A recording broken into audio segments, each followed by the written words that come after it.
15th week and just sit it out. I think that's. I think all about the teams that were planning on resting their players that had a first-round bye. You're talking about a month of inactivity. It's something came together. There's a lot of logistics involved with NFL teams, the amount of hotels that you need, and Buffalo is probably already planning on going back after getting into that standard procedure. Yeah. But people always want more.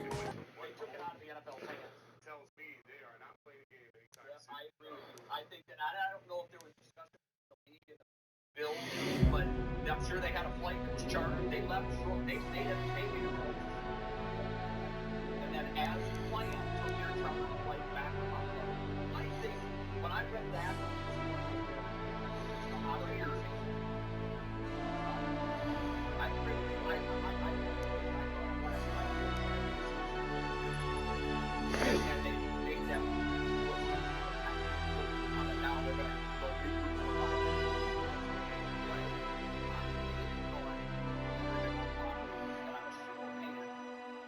and I can assure you that it would have been overwhelming on both sides. We're not playing this football.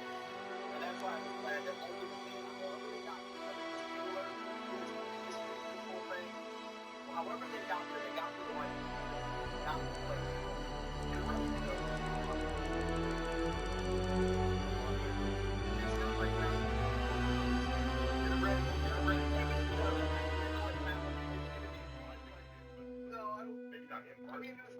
Who knows how Joe must have had his standard procedure. He could have cleared that comment. Was it a getting heard from the league office? It could be one guy in the field going, okay, well now I will say this before you start, but quickly, there is constant communication between the league office and the broadcast partner. And I would not be surprised if there was kind of communication between someone in Bristol and someone in Park Avenue offices, and I'm not saying it was the commissioner, but I think early on, when they kept taking one commercial break after another, it was apparent that a broadcast decision had to be made. Yeah. And I do believe, from working inside that bubble and seeing how that goes, there was absolutely no line of communication between the league and the network. I just don't believe we could never consider it. I'm kind of hot. Because we do this every time something happens. Everybody want to pivot and act like me. I done heard people talk about, just the mental health of the players. Yeah, you can die. They don't even know they can die out here. We sit there and talk about this stuff every single time. Schedule remakes. How we gonna make it up with the league? I don't care about it. Let's keep it real. Why we don't talk about the stuff that matters? This young man, you wanna know how what this you need to know about him? He's 24 years old, right? He got a contract for $160,000. That's his bonus. And he earns $825,000 this year. You say, gee, why you talking about this man? Guess what? He's been in the league 2 years. That means he's not vested. That means if he never plays another down in his life, he don't get another check from the NFL. Let's be clear about this. You got to play 3 to 4 years before you even sniff a pitch. So all this heartwarming and prayers and condolences don't do nothing for that boy's mom that got to go home looking at her son, and he might need extensive care for the rest of his life. And you know what the NFL will tell you? Well, we'll look out for the people like him. No, you won't. No, you won't. Let's talk about the disability policy for the NFL, right? They moved it from $22,000 a month to $4,000 in the last collective bargaining agreement. Did you know that the NFL has a private board that reviews all aspects with their doctors and with their neurologists and their specialists? They can deny benefits even if Social Security deems permanently disabled. The league can come back and then say, the government is they're experts. So let's take it over so we don't pay anything out. Only 15% get approved by Social Security. The league says that number should be lower. Get that. 15% of the people who apply for disability in this country, I know I'm a disability expert. It's very low. I submitted over almost 250,000 applications in 1 year one time. I know. Since the CTE settlement,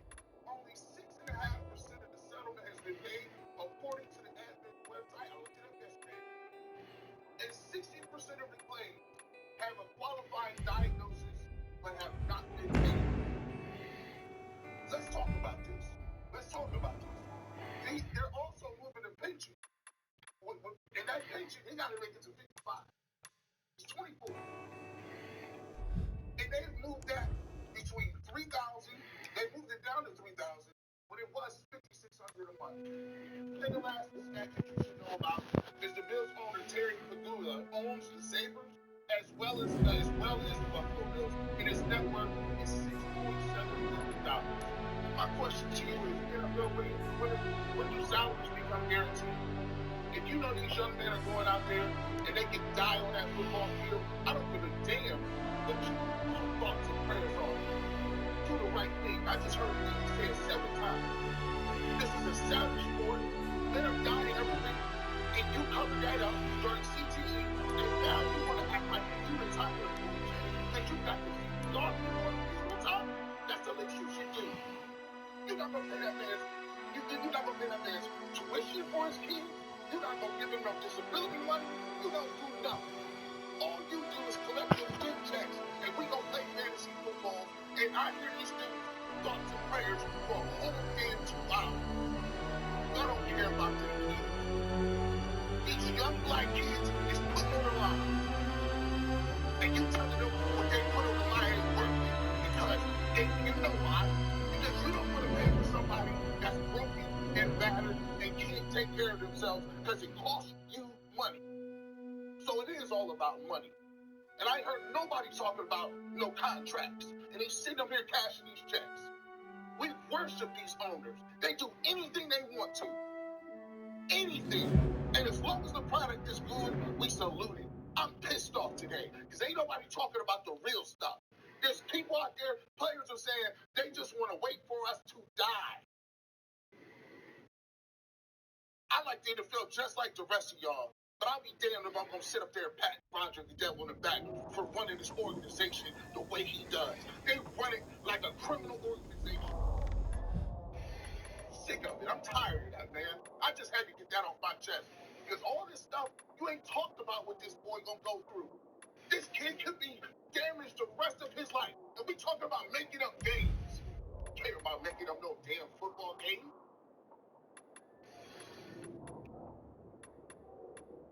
Kosar is the one that said that.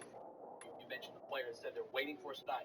And I thought about that conversation we had with Bernie on this very set about the league not properly taking care of these gladiators that have churned out billions of dollars for these owners. Yeah. And part of that is honestly, part of it is a failure of the leadership of the players' union. That historically has been a problem. Do the right thing. It don't take you or you to twist my arm to do something I should be doing for my players regardless. Everything ain't a negotiation. You get billions. You can die today. That's a sliver. These people just want basic health care. We talk about $4,000 a month, bro. They don't need no players association to do the right thing by their players. It's called do the right thing, period. You're right. The league should, but the league is never going to voluntarily come out and say they're bad guys. They need to do their because they're a business. And someone once told me over a dispute that they were having, a media member, a dispute they were having with the NFL, which became public, and it actually involved Roger Goodell. And this person told me what they learned about the process was this man is ruthless, and he runs the organization in a ruthless manner. Now, unfortunately, that is not to benefit of the players. It's to benefit of his bosses, who are the 32 owners. Yeah, you're right, G. This man it's his job to make as much money as he can for the owners. However, I will say this, and this is something that bothered me for a long time. When it became public, the dollar amount of the CTE settlement, I had a player who told me that is laughable. And this is what the player said. 10 years from now, get back to me on how much of that money they've paid out. Chidi Hanatu played for the Bucs for a long time. Very good friend of mine. He's been involved in trying to get some of this settlement money. I know other players that named on the complaint against the league. I know other players that believe they deserved it, but didn't put their name, which was I found fascinating, and they all had different reasons why they didn't enter as a party to the lawsuit. But it is befuddling to me how, Jason, and maybe you have answers to this, how what looked like a win for the players at the time. Dying Light. And an advancement.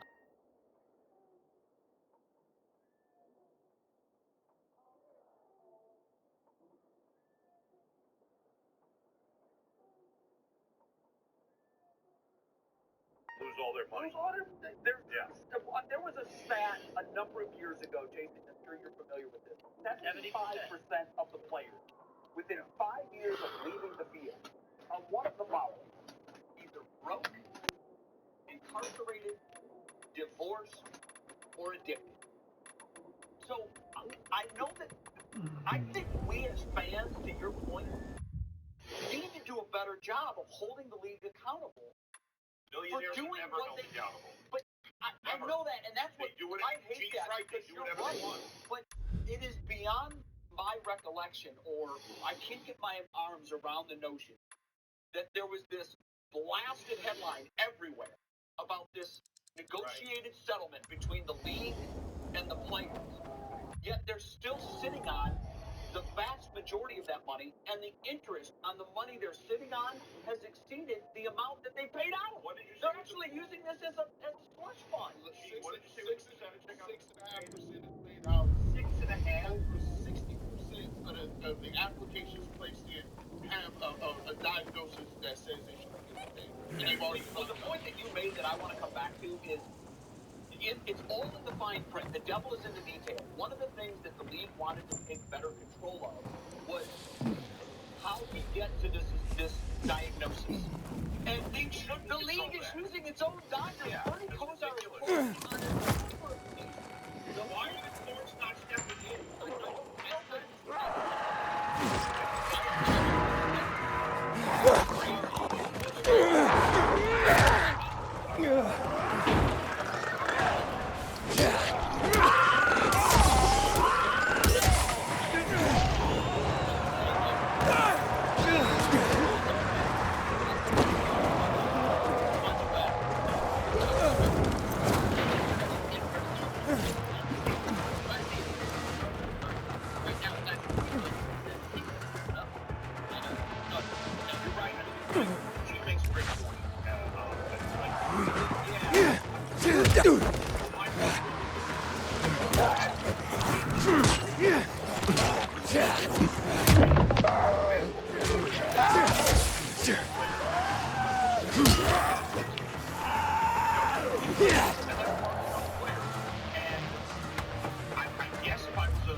is people not working, and people are discouraged.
when Jordan comes out, it's going to be really hard not to just, like, ask, like, hey, do we think he's going to be good or not? And we don't even know what a baseline of good is, right? Because, like, there's optimistic reports being sent to text messages that I do not want to say in here because we have no idea if it's real or not. But what does that mean? Like, what is optimistic for Mr. Hamlin's situation? Like, what level would be good news of him coming back? And I think that's where we're all sitting. All of us stooges that know nothing about medicine. We are not doctors. We had our worst fears last night happen. All of us. I think every year, even, I think that's why you saw the reaction of the teammates and everything. Yeah, we thought we saw Hamlin pass away.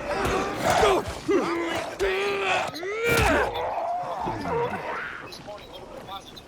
His vitals are back. He's doing this. It's like, what are we expecting now on the other side? Hopefully, at 28 minutes, and hopefully we learn that we'll be okay in the next coaching moments, hours, or days. It's been alarmingly scary and devastating situation for everybody, but more specifically, the Hamlin and Bill. Toxton was here at Monster Connor. One half of the Hamlin Cowboys tight ends is here. 12-year NFL vet, Super Bowl champion, a man whose career was ended because of spinal injury that happened on field, which is the first person that happened. Very serious, very scary injury. Something that's kind of expected. Last night, we've never seen before, so everybody had their worst fears. AQ Shinley, whenever you watched last night, what are your thoughts? Super scary, and that's the biggest negative probably to football, right? Is whenever there's an injury, regardless of what it is, this one obviously more serious than every other one. There's a very non-human aspect where it's just move it up 5 yards. Hey, happens in football. Ryan Clark talked about this with Scott Van Pelt. Obviously, AQ, Talon, Connor, I would assume Ty too, and guys in the back grew up in the football culture. Pee-wee football, junior high football, high school football, and everything like that. I came in last 2 years, high school football, did play Pee-wee for a couple weeks. Hell yeah. Was a monster. I mean, thinking back on it, they should have forced me to play. Yeah. I think. If I go to another school and do what I did, I think they're going to say, hey, this is cool. Soccer's a lot of fun and very successful when they play football. Nonetheless, I was not into football. Well, college. Ryan Clark told a similar story last night. Yes, he was a real thing. And then will be joining us. Devastating situation taking place in guy clearly in practice. Important guy to our team.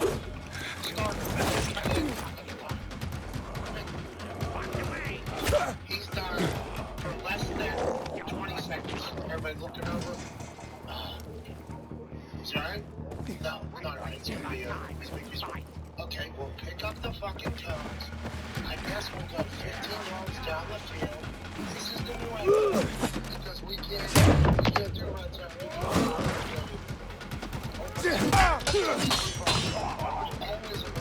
Always a move on. This is gonna happen. Move on. Football, a physical sport, will always be a physical sport. People are gonna get hurt. You're gonna see broken bones. There's gonna be ligaments in there. There's gonna be concussions, and there's gonna be situations that are so scary that we'll just move on, mostly because it has become desensitized. It is normal. Last night was not normal. That was not a normal reaction at all. And everybody that I chatted with that has ever been associated with the NFL was echoing the same sentiment. This has been fucked up, and it is. Super shook by it all. Joining us now, Super Bowl champion, Robert Hutchins.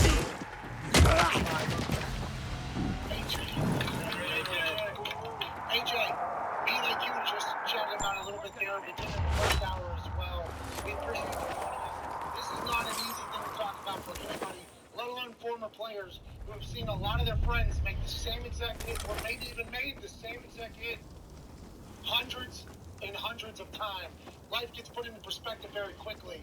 What are your thoughts on Mr. Hamlin, and what went through your head immediately? I mean, so I didn't get to see it. I battled my phone, and so I got a couple hours without my phone. And I went and checked my phone right back and forth. What's going on? my wife, every teammate that I played with. You know, I watched it like, I don't know what I saw in real time, like watching in real time. I know. Actually, I already knew before I saw the video. Anytime I see, like, if the player's reaction, like, I remember I saw it on a high school game. And there was a kid on the sideline who all of a sudden passed out or banged or whatever. That was the news call. They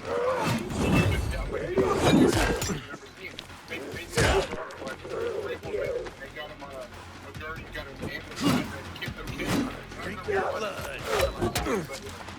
Close to me getting CPR, had to spray all that. That's continue to work on him. There's no chance they can come back and play. I think and obviously the conversation is why is it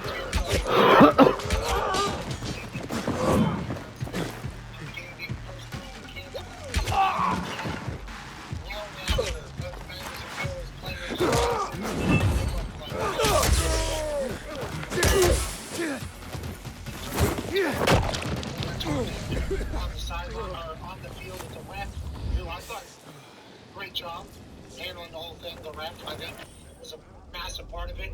From what I've been told, sources have told me his microphone and ears thing was also being, there was on the field while they were talking, there was a full, I guess he was potentially a part, there was New York was a part of the Commonwealth.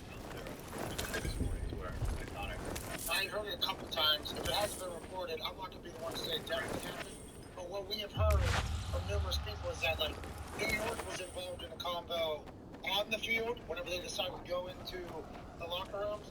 And then obviously New York was involved in the call between McDermott and Taylor using Don Apati, Don NFL on-field rep for every Monday Night Football game, direct correspondent to the NFL.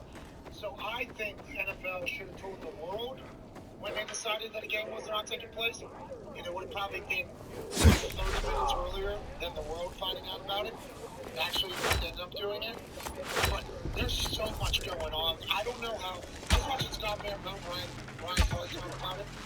And obviously, unless I lose my voice from yelling into a microphone at the Peach Bowl for 4.5 hours, I can't. But I can normally talk. I get normally pretty good in any conversation. I was watching him last night. I'm like, I have no idea how I would handle this situation. Let alone the NFL is trying to take it all in.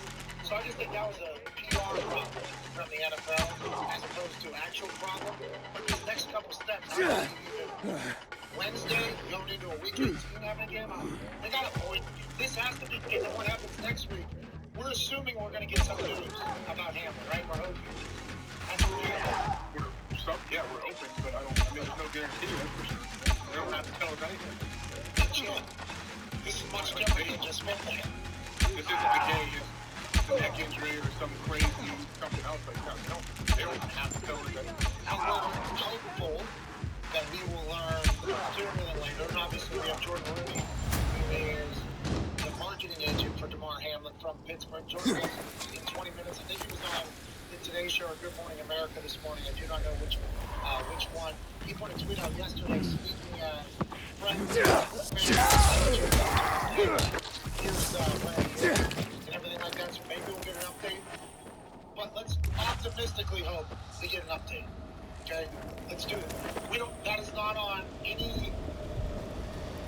What would that be? Any source of opinion. Like this is just hoping that we get optimistic news. Let's just hope that we get that. I think they play next week's game. They get that here. But like this one, it does not matter. This game does not matter. They're thinking about canceling the local. They're thinking about delaying things back a week. They're thinking about doing this. It's like, I guess, but a player having that situation happen, if the league was to be like, hey, we're moving the turns up, which would be exactly what this would be like for game-wise. Yeah. We're moving the end zone to here. We're still doing our practices. I don't think they can do. I don't think that's something that would benefit the NFL long-term personally. Yeah, I don't know. Like, I wonder what their options are. Like, how many different things they might be involved in. Yeah, I don't know. Has anything like this happened before yet? I don't think so. I mean, everybody's talking about how, and Ian brought it up, how COVID kind of Wednesday games because COVID and everything like that. We're all living in that world. You know, I feel like we all kind of knew what was taking place. Did we though? I don't know. I guess there's find out this one. That was not the topic. But if we're going to COVID, what are you smiling about? I don't know. What are you guys talking about? What are you going to find out later this week? We don't know. We don't know yet. Everything is in the dark. I wish I did. You know, like, you know your show. But in COVID, it was like, hey, anything can happen because we're in this year. We're just happy football's taking place. The fact that it happens on the field, that changes some things you think for the future. What do you think that this does to the game going forward? Do you think they're gonna? Honestly, I have no idea how this doesn't happen. Yeah. After over here, so you get a message from somebody that said once they were retired from playing, they had a little bit of a heart issue. And I don't want to put the person's name on this because I don't know if the person puts their name on it. But somebody who is pretty notable told me they're older, so this isn't recent history. This is when they stopped playing, like maybe a year into life. Was there a heart attack?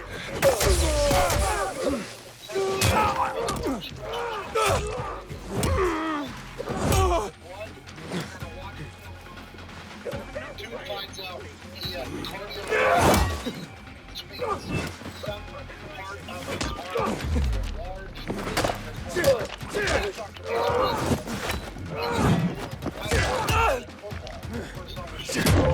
regular physical confinement. I think that would heighten the chances of is how it's being discussed. There's a lot of people on undiagnosed heart disease. All these tests that are taking place.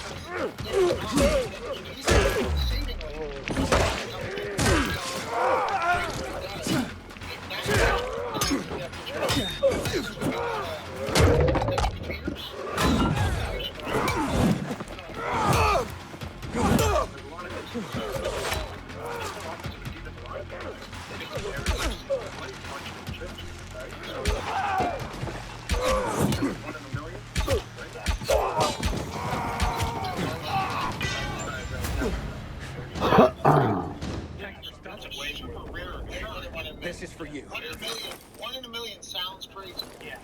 There's 1 in a billion. Yeah, 1 in a billion. Like 1 in a million. A lot of tackles.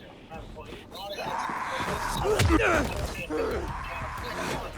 A billion can happen. We're talking about thousands.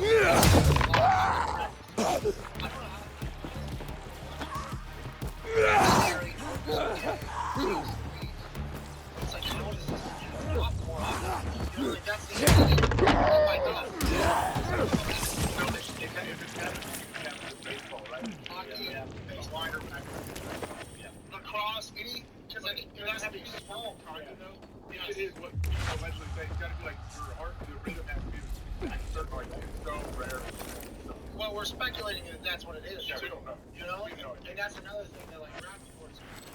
Container detected. And even doctors, I think there were some cardio doctors on Twitter last night, seemingly high up in their field, heart doctors, and they were breaking down. It appears as if this is boom, boom, boom, boom, boom. So there's reasons for us to speculate because it is kind of out of nowhere. What if it's not like what if it's not? We have no idea. Well, and that's what you mentioned earlier.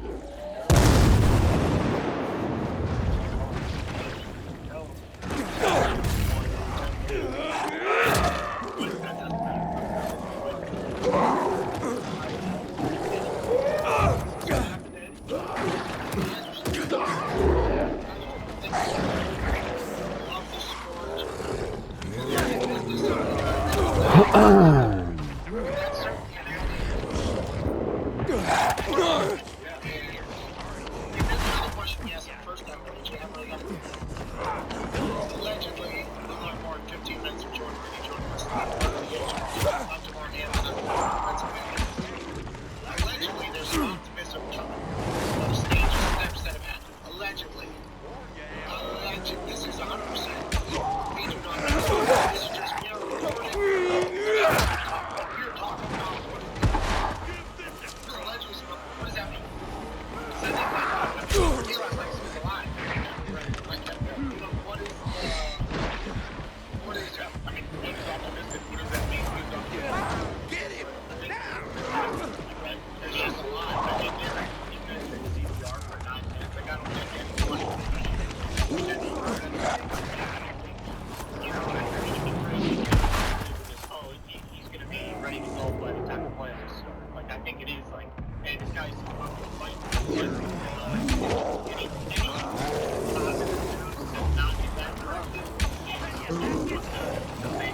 Similar instances have happened in the NHL, and I was looking back through it. I know 4 instances since like 1999, and in 3 of those instances, it was found after the fact that guys had prior conditions of regular disease that were undiagnosed until it happened. Then they were made aware, and those 3 unfortunately weren't able to play again, but they were able to achieve like normal lives outside the range and live through the treatment, through doctors, surgery, etc., so on and so forth. So alive is great optimism from where we were last night. Right. Living normal life. Yeah, good quality diet. That is playing again. Right? Like there's so many levels to quality. We're not hearing it. Okay, so what's going to us in about 10 minutes? Our hearts, prayers, thoughts, vibes. All go to the University Center, Medical Center to hopefully. That's fucking insane that happened last night. Let's try to chat. I mean, But you said in week 17, how much football has been played up to this point? How many times have you seen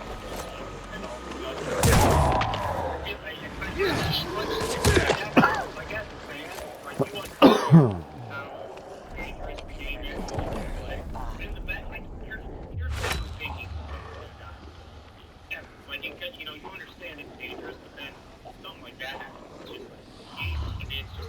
insane. Question for you guys. It's easy. Like, do DBs wear a lot smaller shoulder pads than everyone else, or? I don't know. I don't think so. It's fitted. Everybody wears small. Trying to wear a small. Correct. That's what I'm trying to wear a little small. But I think it has to get past that. Vinatieri, he's retired now, I guess, maybe. We don't know. I saw him last night. He had a job. He had Dick's Sporting Goods. Tiny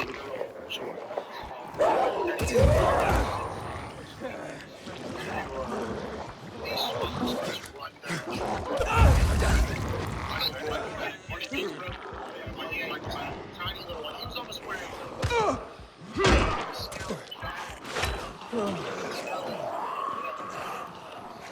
Vinny's looked like he got him from the Hall of Fame.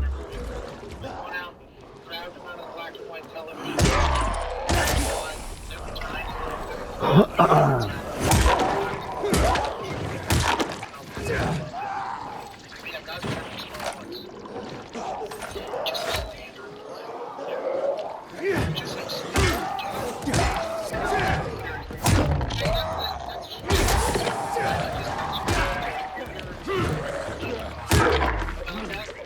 That's where the NFL and football was telling everybody, and completely safe, just whatever you're going to do, do it through the strike zone right here.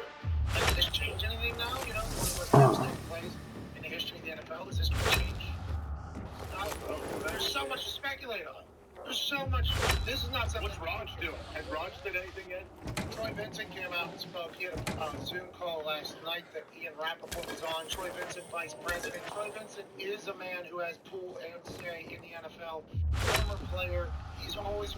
I've seen him with Goodell everywhere Goodell has been. You might not know who Troy Vincent is, but if you see Goodell, you can normally look around the camera, and Troy Vincent will be somewhere in the area. He said that the 5-minute thing was not real. That's not from us. That was not. We never said that.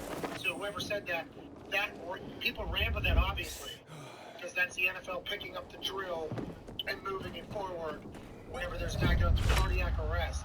How are you going to do that? You're not human. This is human. You're not human. Okay, for a moment, just have some sense of empathy for your players. That became the narrative. And then when they didn't cancel the game for an hour and a half, at 5 minutes and then no update was happening. And it keeps going. It's like the NFL, somebody in the NFL should have had a little bit of a grasp. Like, hey, can you just tell us whether, I know you're talking to McDermott, you're talking to Taylor, you're talking to the locker room, you're on that phone, you're letting them know what happens. But I really, as a PR department, as anybody, if you're not playing the game, we should also say the 5-minute thing didn't come from us. That came from somebody on the field who's not us. Like, so this is last night by the NFL in that department. But once again, this has never happened. Like, this is very traumatic, very serious. I think there's a lot of happening. But you're right, Roger Goodell is very I think we don't expect him to. I assume he's in the middle trying to get out.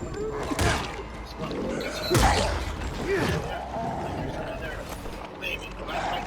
Towards the end, or not towards the end, but I guess so playing in some playing showing that underneath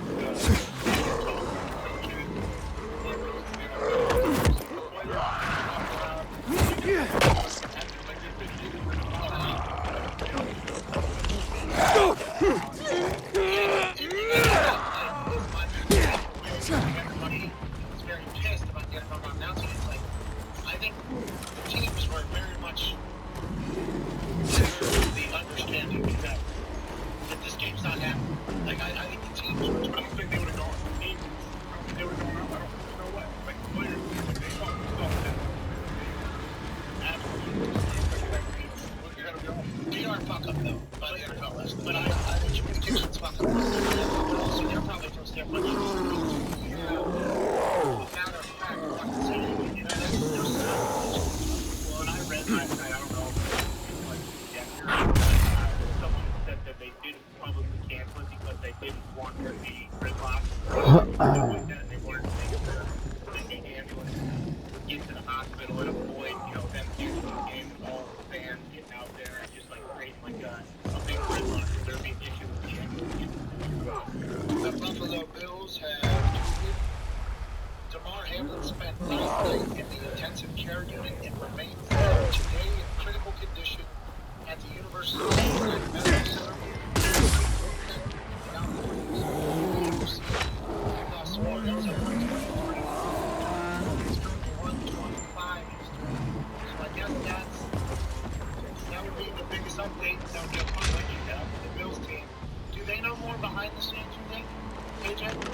I'm sure they do, but I believe they're just being cautiously optimistic. I'm hoping so as well. Let's take Jordan on the other side. We have to figure out his number. We have to figure out how to get a hold of him. And then we have a conversation with marketing agent, family friend of Damar Hamlin, Jordan Rooney, hopefully on an update on the situation. We will try our absolute best. This ain't easy for the Jordan guy, you know. This is not easy. I think he might feel complicated to say something to all the shirt people.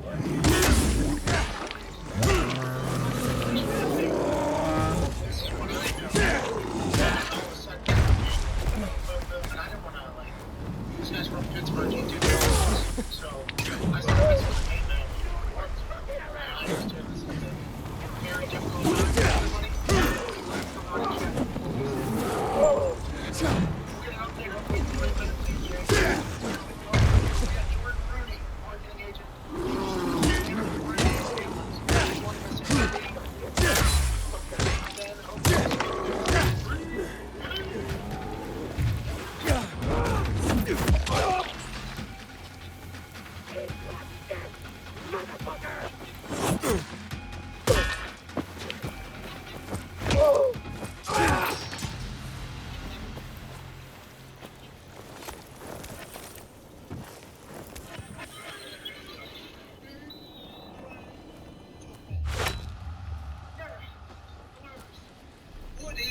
this spectacular game that we all love.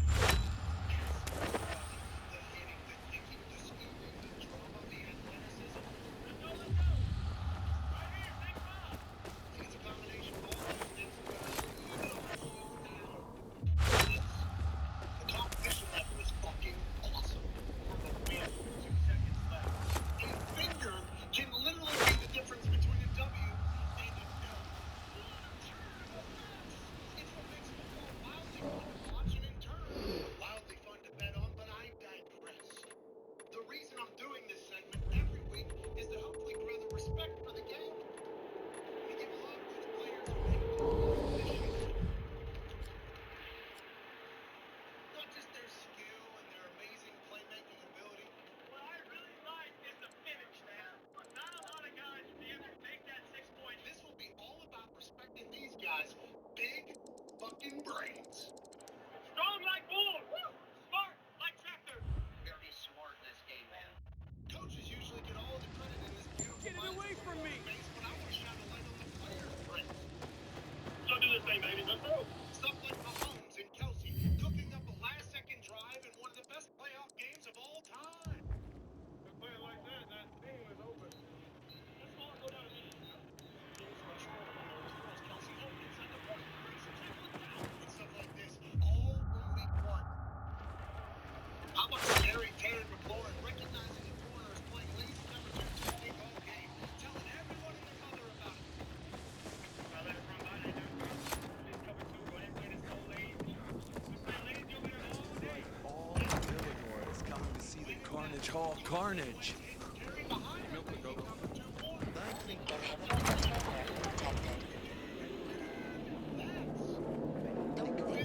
And so I took his kids to area. From Charles, did you hear? 5 years ago, everything would have been simpler. Tom Brady asking Mike Evans, what you want, man?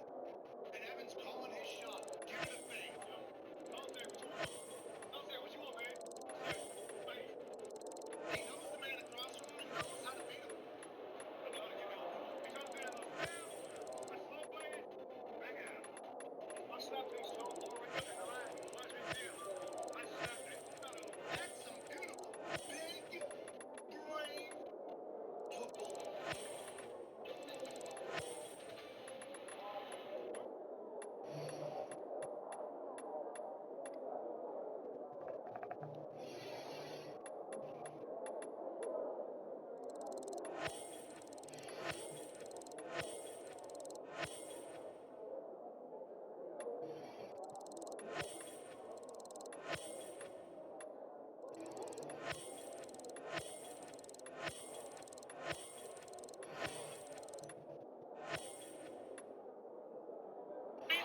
Mike Evans. Which brings us to our main feature this week, Josh Allen. He doesn't just have a big arm. He doesn't just have big cojones. He has a big old brain, too. Hell yeah! Hell yeah! Up 14 against the world champs. 3rd and 4. He's across the line from a man who called him trash just 4 years ago. Allen knows that particular man peeks and cheats himself. A big brain player trying to gain an advantage. Up with eyes more on the quarterback and less on the receivers. He's thinking he ain't gonna go on people. Bob is literally fucking not even worried about him on the trips. Allen knows Jalen Ramsey loves sitting on routes, especially on 3rd and 4. The money day. So he tells his guy, Mr. Minneapolis Miracle himself, Stephon Diggs, hey dude, don't run the call route. Just go deep. Can you take us through the touchdown, just what you saw on that play? Josh told me, show me just run. Allen's hunch that 5 would peak and Diggs could get behind him paid off like the same game all the line. And Diggs just ran a extra route. Zone coverage, Jalen Ramsey was trying to read the eyes of Josh Allen and let Diggs go past him. And Josh Allen forced it over Ramsey's head. The look on Josh's face when he runs upon Ramsey is quite a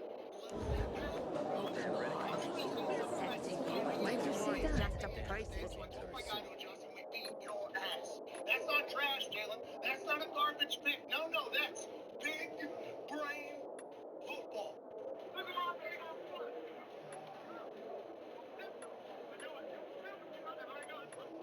I hang my hat on as a player that he got to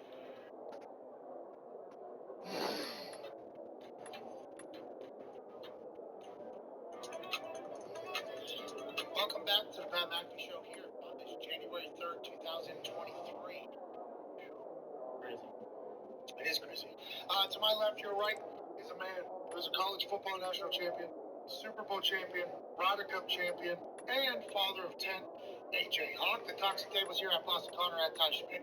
One half of the Hammer, Cowboys, 10 Diggs is here, and 12-year NFL vet from Moon Township, Pittsburgh, Super Bowl champion, AQ Shipley is here. Now, joining us is a marketing agent and family friend of DeMar Hamlin. He is the founder of Jaster Athletes. Jaster Athletes, there's a new way to market athletes. I think that's all very important because I believe that is probably how the relationship with DeMar Hamlin, also a Pittsburgh guy, was formed. He has been asked to speak on a couple of different shows, us being one of them. He is taking time out of this incredibly traumatic era of his life and his friend's life to join us, so I'm very thankful. Ladies and gentlemen, Jordan Rooney. Hey, Jordan.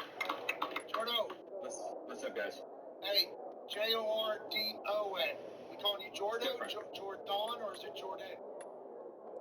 It's Jordan, but if you want to give me a nickname, that's fine, Pat. All right, Jordan. We appreciate you for joining us. Let's dive right into it. Obviously, we are incredibly sorry that you and DeMar and DeMar's family and friends and teams are going through this. And on the other side of that, we are sending all of our positive thoughts, vibes, prayers, and love your way. I worry Let's less just get back right then. into it here. Last night, whenever that hit takes place, routine tackle in the NFL takes place. He stands up, he falls, snatches it up on the ground. As friend and marketing agent, How should I know what are they're your first scammers? thoughts? And then as it unfolds, moment by moment, are you there? What are your thoughts as it kind of breaks loose?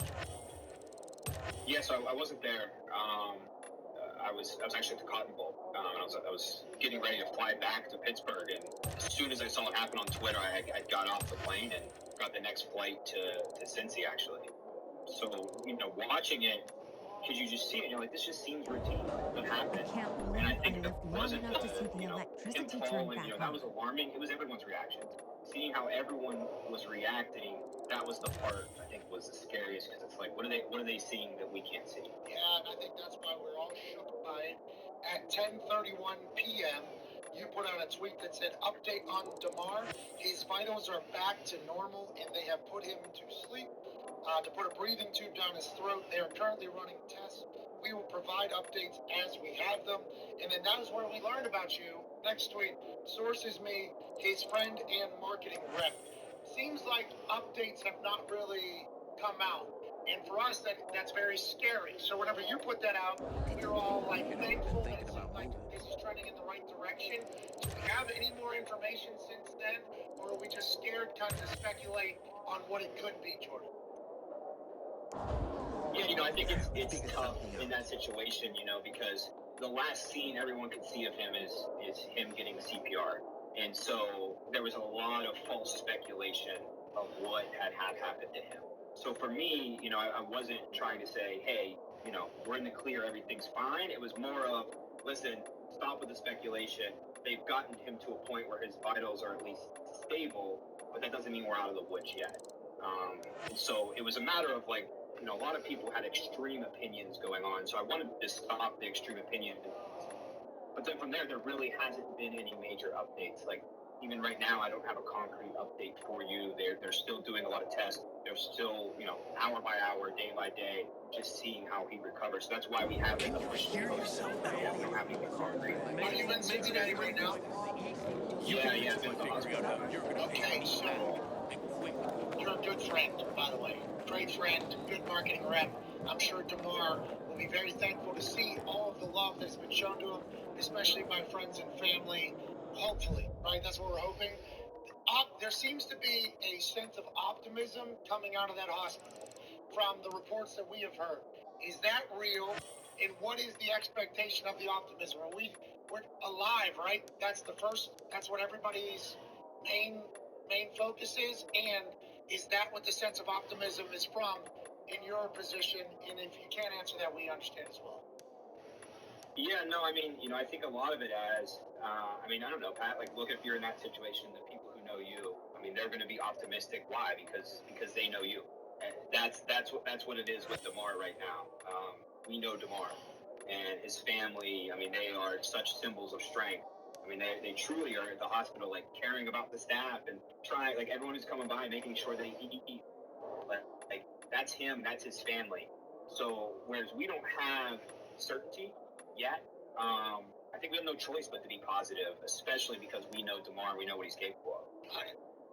What's it like, what's the scene like at the hospital? Like, are family able to see him? Like, what are you doing mostly when you're there? Yeah, I mean, family's able to see him. I think that, there's certainly been a good amount of fans. There's been a lot of media. There's been a lot of people trying to get in. So most importantly, it's just protecting them. And I think that, I've been doing the media rounds just to kind of own the narrative. Even though we don't have a solid update yet, I think it's important for people to know this other perspective of DeMar. I think anytime that, there's an injury, you tend to dehumanize an athlete. And DeMar is someone that, no athlete deserves to be dehumanized, but me knowing DeMar, like, I think it's important to share the type of person he is and what he's going to do, especially because he's getting all of his money towards his foundation. And so I've been wanting to speak on that as well. So, there hasn't been specifics yet, but more so just wanting to own the narrative about what's going on. We appreciate you doing that, and obviously the toy fund for McKees Rocks, I believe, which is obviously Rocks High School. Yeah, incredible for the city of Pittsburgh. Buffalo Bills Mafia got behind it. The entire world seemingly got behind it. $3.5 million. We heard 2,500 was the goal, and it's over $3 million. Is that accurate? Yeah. I mean, we're like, I was talking with his parents today, and they're like, we can't just do a toy drive now. He started that GoFundMe actually when he was in college.